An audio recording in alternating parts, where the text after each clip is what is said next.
when Gabe and Melissa and Matt and I were out to dinner, and Gabe was like, I've got this awesome new series that we're going to start at church. And it's the four C's, like, of resilience. And I went, consistency. And he went, the 5 C's. Exactly. Welcome to the Midweek Motivation Podcast, where we bring practical help for your faith and life. Here's today's episode. Well, you caught us talking again about raising resilience, and I'm excited about today's episode because I'm joined by Nancy Casteel, psychologist and coach, back again with us in our now home or office studios, right, Nancy? Yes.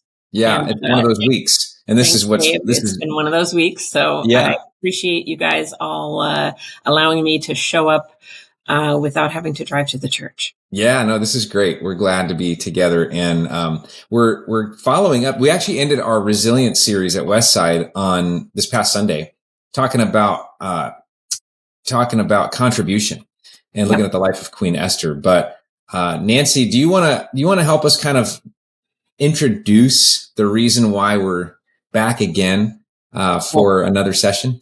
When Gabe and Melissa and Matt and I were out to dinner, and Gabe was like, I've got this awesome new series that we're going to start at church. And it's the four C's, like, of resilience. And I went, consistency. And he went, the 5 C's. Exactly. Yeah.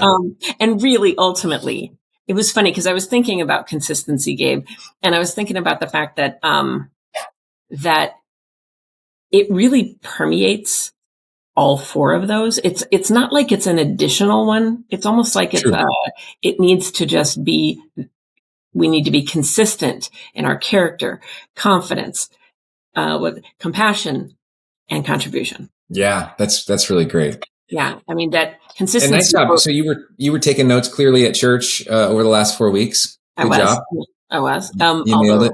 The first one you recognized. I was at football games the first 2. So I was watching them, online. Yeah. Well, if you guys don't know, Nancy does this work on a daily basis, and working with young people, and you've described, and sometimes not so young people, I guess, but the idea, and Nancy, your approach to psychology is unique, I think, because you are not necessarily a counselor, right? You would call yourself I'm trained in counseling and consultation. Absolutely. I mean, as a psychologist, but what I do, I call it coaching, just because, like I've said on previous podcasts, that I think my personality is a little more directive. So I like to think of it as coaching more than sitting back and just wondering how how do you feel about that? Obviously counseling is deeper than that, but I also feel like I'm really just who I am and how I see working with young people, working with our next generation. I'm very action oriented. Mm-hmm. So, we can talk about stuff, but I really want people to get to the next step of what are we going to do about it? Let's understand stuff, but then what are we going to do? And so that's why consistency always comes up for me. I mean, in working with young people, I'm always working with a family, or at least like a parent and a guardian, or somebody. A child and a guardian. And so,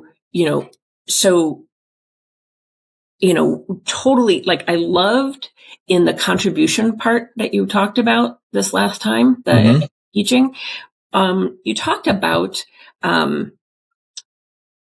hero makers. Yeah. Okay? And let's just talk about defining what parenthood is. It's a thankless job of being a hero maker, or trying to be a hero to the little ones that you are raising. And especially when you hit things like, adolescence, when their job is to resist what you are insisting. Okay. Because, what is the goal of adolescence? It is to individuate. We have to figure out, who am I going to be, and how do I survive when I am not a part of this family unit? Because if we never individuate, we'll never leave home. Well, now you're just bringing up some of the PTSD that I have from being a parent of a teenager. So that's awesome. Well, yeah. and truly, I'm often working with people who are struggling with their kiddo. And Mm-hmm. again, I don't know that I know any parent that doesn't have struggles during adolescence Yeah. because of that fact. It's your job to insist. It's their job to resist because they have to be able to figure out, I'm able to stand right here and I'm separate from you. And I don't, like I've got my own thoughts and feelings and all of that. Mm-hmm. But it's so critical. What you said about hero making was so good about the idea. And I'm not going to get your words exact, but it was the idea that in love, in, just in compassion, you are holding steady. You are being steadfast in setting up, and I'm going to probably blur some of your teaching in right now because I think this is coming from a previous one. And that is the setting of logical, what did you call it? Logical structure. Yeah. Logical structure. Awesome. I'm going to use that often and have people think it's my term. Just kidding. I'll put a little trademark, a Gabe Kolstad trademark at the bottom of it. There you go. But I think, if you're going to set logical structure, you're going to get pushback. Right. And so consistency, if you're going to be a hero maker, if you're going to raise the next president, if you're going to raise, somebody that's not going to get thrown out of the, whatever the Congress or whatever happened this afternoon, just the wackiness that happened this afternoon. Oh boy. I got to watch the news now. Yeah. Well, if you're going to raise the next most amazing, whatever, flower shop owner, whoever it is, yeah, that's going to be interacting with people, or how about you're going to be raising the next parent of your grandkids, then we have to be consistent. And when I say consistency, obviously I do mean it with a bent towards those 4 C's and not, consistently a jerk. Yeah, absolutely. Well, and I was thinking about this because it was a funny moment when we were at dinner, and I'm like, hey, I got to tell you about my 4 C's, and you're like, oh, I can totally guess. One of them is consistency. I'm like, nope, but it's like I said, it's 5 C's. So I was kind of thinking initially of this in terms of, I think of 2 Timothy 1:7 in the New Testament. It says, for God has not given us a spirit of timidity, but of power, love, and self-discipline. And I'm thinking like, okay, what does it take to be a resilient kid that turns into a resilient adult? Yeah. Thinking of those 5 C's. Well, and I like what you're saying, like the consistency is kind of like a ribbon that could run through all of everything that we do should really. And so when I come back to like 2 Timothy 1:7, I'm thinking, yeah, self-discipline. I mean, it's the self-discipline that makes a kid show up to class every day, and that kind of stuff matters. And I realize, and I remember as a high school student, it's like, this is never going to matter, but the truth is it builds who you are, and it builds who everybody thinks you are. And that has everything to do with what adulthood is like for a child becoming an adult. So, that was one of the thoughts, like that self-discipline piece. But talk to us a little bit about what you're, when you think about consistency, what do you think about? Well, and to piggyback on what you just said, I mean, one of the things, I take some notes when I'm going to get on here with you. And one of the notes I wrote was consistency takes practice, focus, and discipline. And that is the self-discipline. Yeah. And that's, I know that I said this previously on a podcast, and it might have been just the one we just had, but it's that idea of kids are watching you and they're watching you constantly. So teaching consistency really it's being consistent. Right. It teaches them to be disciplined, to, your own self-discipline is something that will be modeled. You think about like kids and how they might mimic you, I mean, I'm not talking about like mock you, but mimic your actions when you're, or like try to be like you when they're younger. And it's that same kind of thing that you want to have them see that, even if it's something they're being just not very happy about. Like you're saying, no, you're going to do your homework here at the table. I'm not going to have you do your homework in the bed, only because, I think you could do better in this one class or in all your classes, and let's learn some self-discipline. And so we're going to start by doing stuff here. And hey, while you're working, I'm going to sit at the table too and do my work. Okay. So you're modeling and reinforcing at the same time. Or I'm going to sit here and I'm going to do some reading that I really wanted to get done. Something that says we value study, as a family or, that kind of thing. You just triggered a question. Can I throw one out? Of course. Okay. What areas do you think that families tend to struggle with consistency the most? Well, I think that they struggle, let's be realistic that they struggle with, the idea of consistency is super simple. True. But the inaction or the actually making it come about is extraordinarily difficult at times. Okay. Because, and again, I'm like a broken record because we come home and we're tired and hungry and blah, blah, blah, blah, blah. But let's talk about some of the struggles with consistency and why we have a hard time with that. One can be that we're impatient. We get impatient and we can become impatient for a whole host of reasons. Parenting a child at different times or maybe a little bit of every day can make one recognize their limit in their own patience. No doubt about it. But, so it's easy to not be consistent if we want something or some result, to happen now. And if it's not happening now, then it's so easy to either lose it or to give up on the expectation. And that's probably one of the worst things you can do, in psychology, but really just in human nature. I mean, if we don't hold a line consistently with somebody, then what ends up happening is we end up creating what's called an intermittent reinforcement system.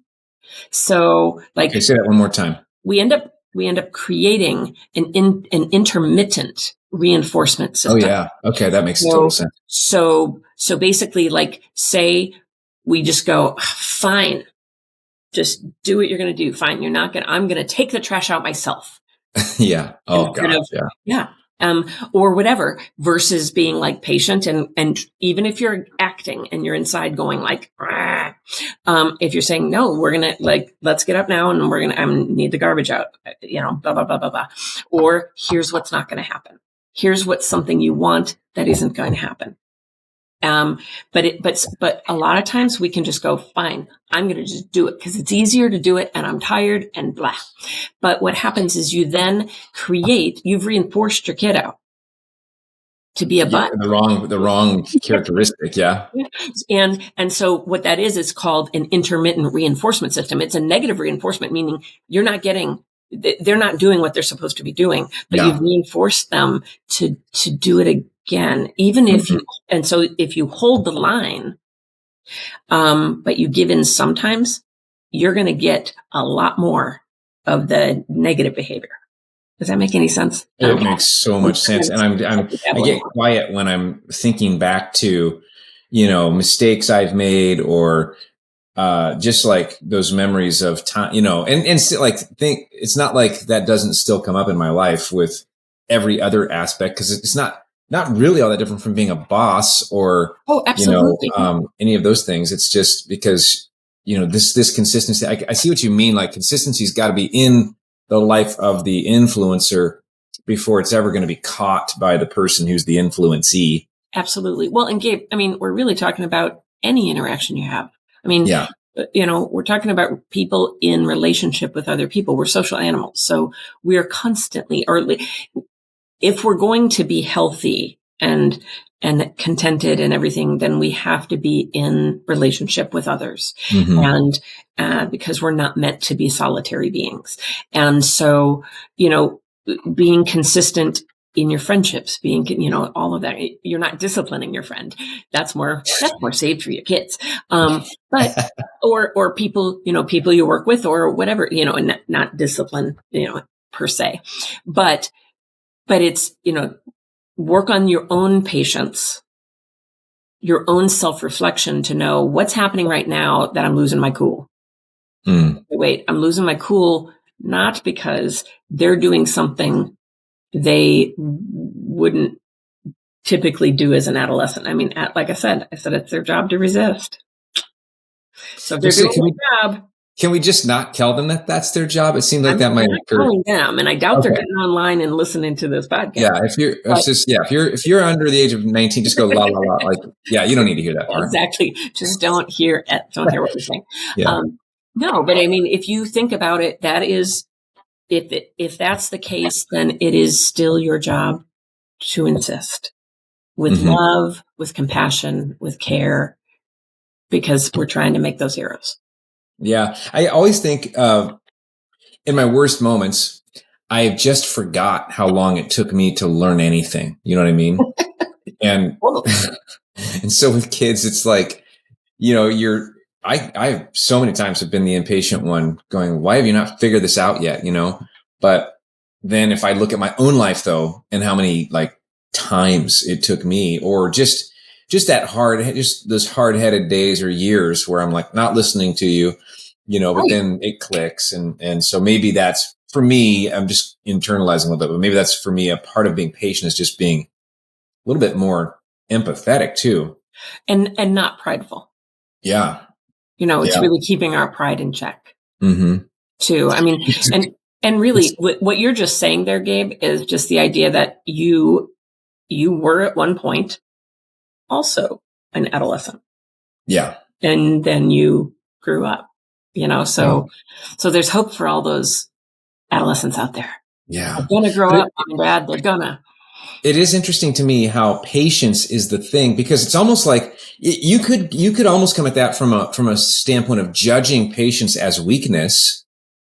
Like if you think about, like, sometimes they're going like, stop being so soft on your kids, or stop giving them so many chances or whatever. But sometimes patience could be viewed as weakness, when in fact it is impatience that makes us be inconsistent, because we get so fed up, we blow up, right? Right. And then we're likely to, I love that intermittent reinforcement idea. That was a really good insight. So patience doesn't mean you're not still holding an expectation.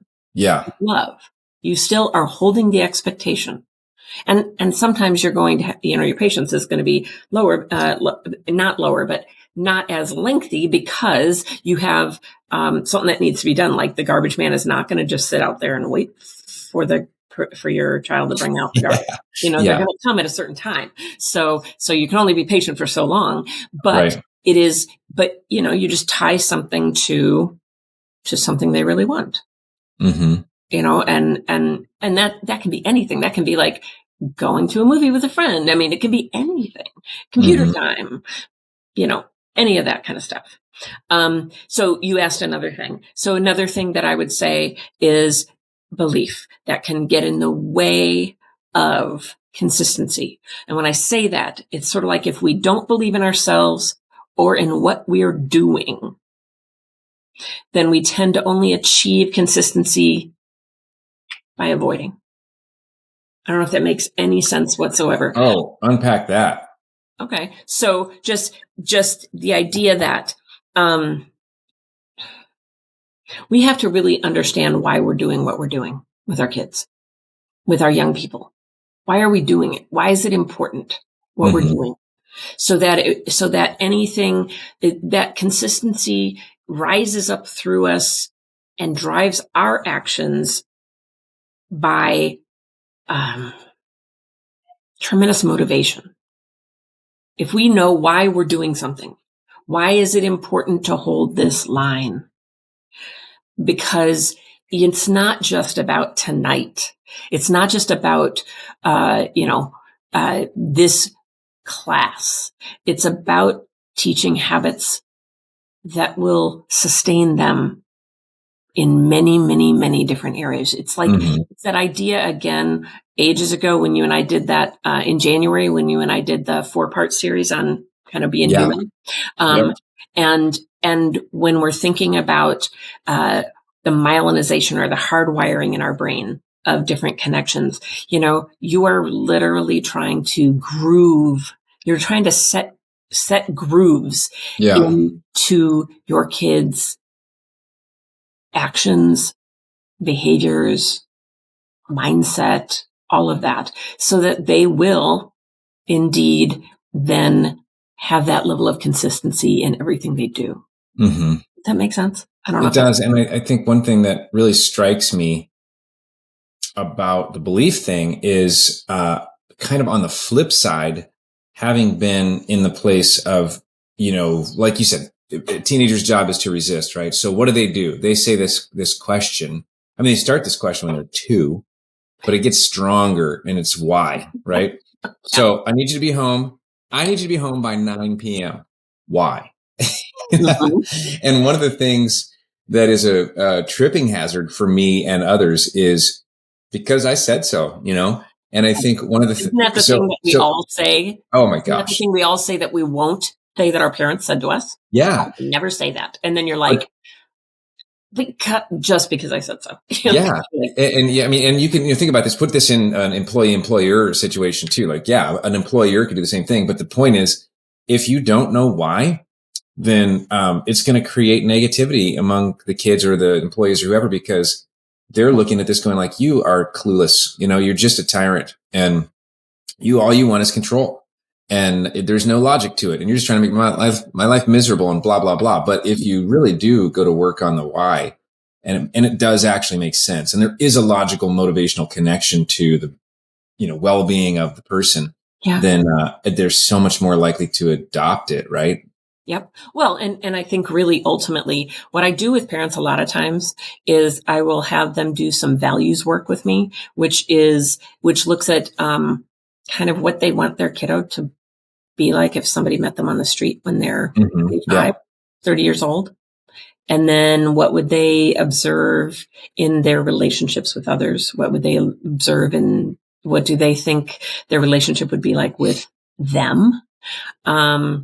I know there's one other one that I use, and then I can't remember it right now. But what's interesting is what you come out with on the other end, and I do a number of different things, but what comes out on the other end is really you create what are your values in your family.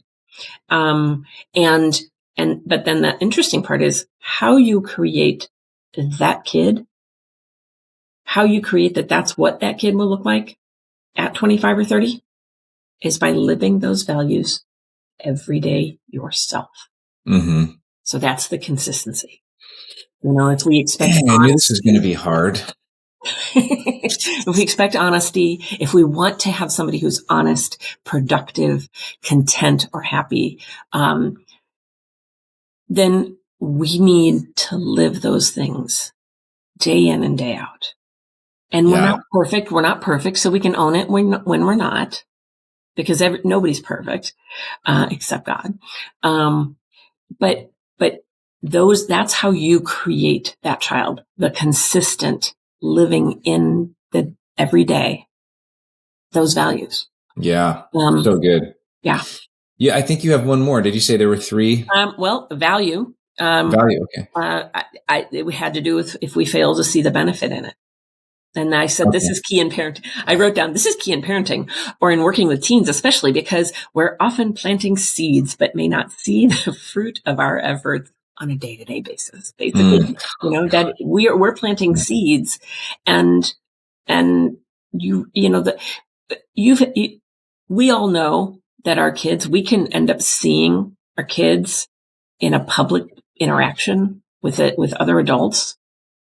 And you're like, wait a second, they are so good right now. Like that, or they hear from a bunch of people, oh my, I love your child. And they might come home at night and be like a little hellion because you're the safest people to be with.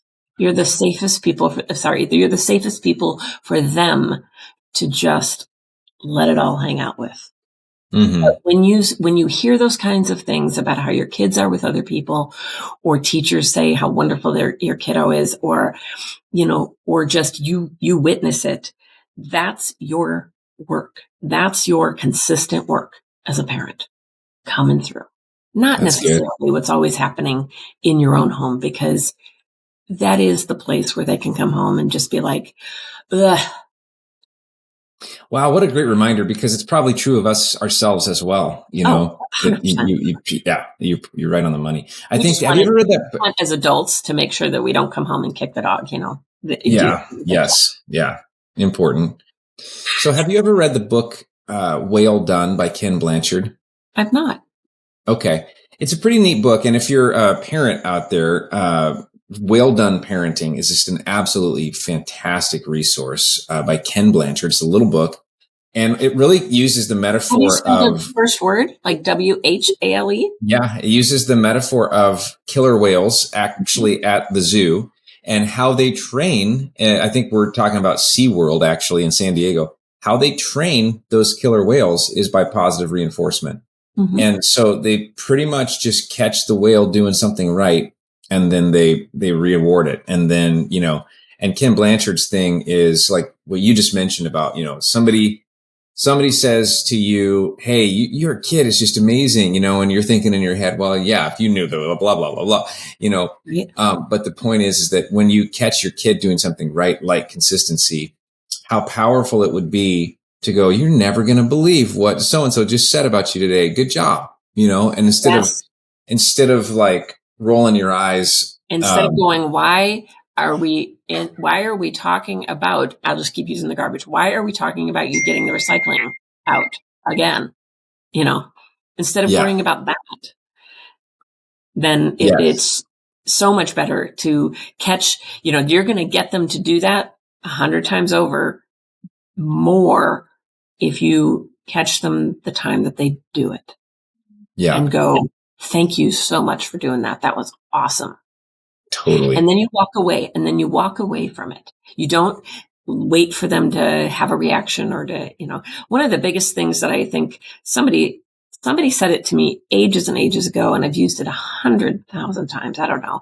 And that is really, and that can be in a marriage, it can be in a friendship, it can be in a parenting role, in any kind of a relationship. And that is, say something not to get a certain response. Say something because it is meaningful to be said. Yeah. Not because you're looking to get a certain reaction or response. That's because good. oftentimes that's when we get upset, is if we don't get the response that we want.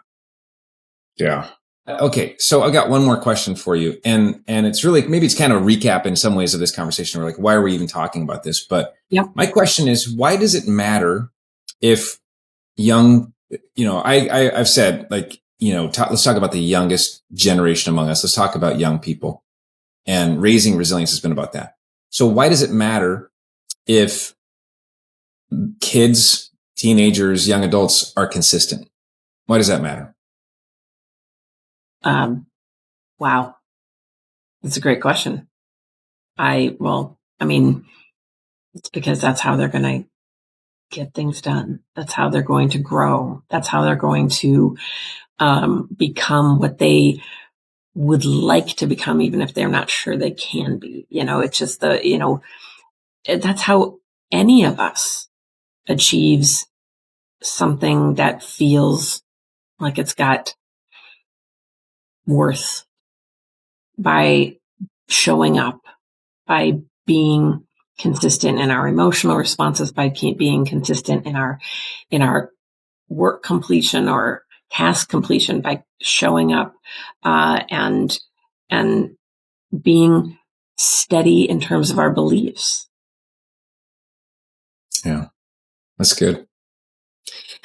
Well, thank you so much for spending time and sharing these thoughts. And we were thinking earlier about a verse that could be encouraging to those of you who are listening, that, maybe you're like, this is so much work, being a boss or being a supervisor or being a parent or being a coach or being a bus driver, being a whatever it is that your role is with the younger people that you have in your life. But here's a good one from Galatians 6:9. It says, so let's not get tired of doing what is good. At just the right time, we will reap a harvest of blessing if we don't give up. That's perfect. Yeah. That is So keep on going. Thanks for joining us for this episode of Midweek Motivation with the Westside Podcast. Nancy, thanks for joining us too. We hope you enjoyed this episode of Midweek Motivation. To make sure you don't miss any content in the future, please subscribe, share, and if you enjoyed this, give us a like, and consider popping by a Westside service some weekend. You can find out more at westsidecommunitychurch.com.